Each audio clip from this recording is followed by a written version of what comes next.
This is not just another turf war. It's a chilling escalation, an e-hailing.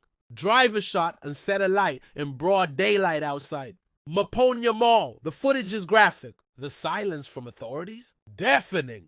Taxi operators allegedly opened fire. Then torched two vehicles linked to Uber and Bolt. One man is dead. Two others are fighting for their lives. And the question remains, who controls our streets? This is Skybridge. We expose the stories others bury. Stay with us as we unpack the footage, the eyewitness accounts, and the political silence that's fueling this war. Remember everyone what I saw you. We are sick and tired of what is happening now in Maponya Mall. Maponya Mall is not for the first time this thing is happening here. Two people are shot, rushed to the hospital, and the other one is dead there. Right there, buried inside the car, an Uber driver.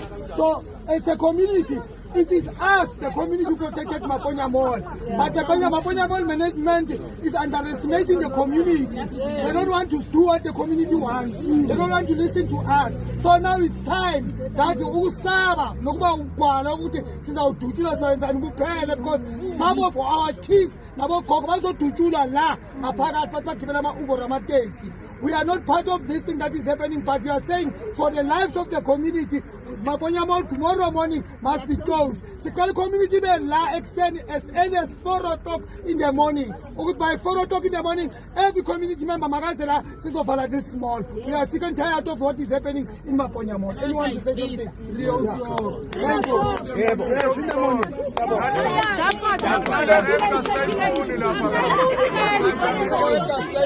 Gauteng Roads and Transport Mech condemned the incident. Why must one be brutally killed for trying to earn a living?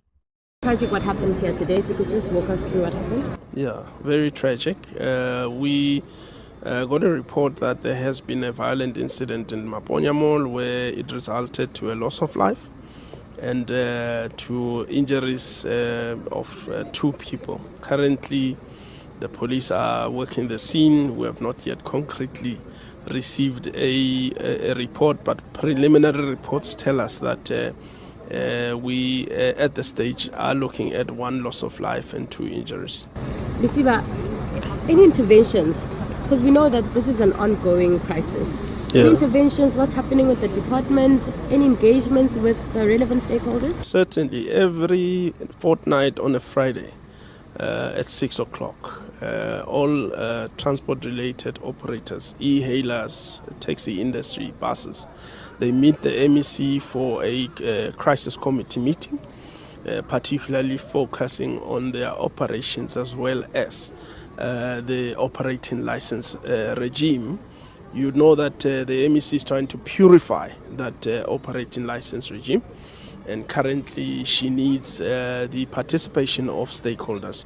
So yes, there has been interventions, there has been conversations, but this must go beyond condemnation. It must actually, there must be pursuance, and we must find the perpetrators.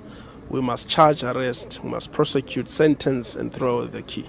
Would you say, this is my last question, would you say the department, particularly in Gauteng, is winning the fight?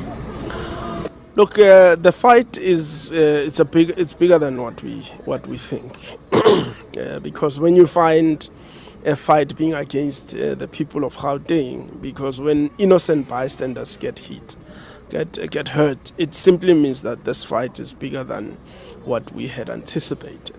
So yes, we are pushing back the fight, but it calls upon those that are within the industry to actually rein themselves in. Because as government, we are not going to be able to win it alone.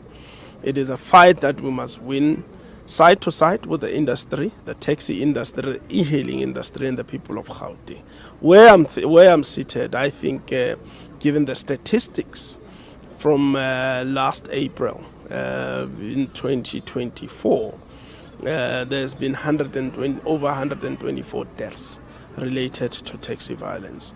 So it gives you a sense that this is something that we need to turn the tide on, particularly when we are at the verge, we are at the advent of hosting one of the biggest international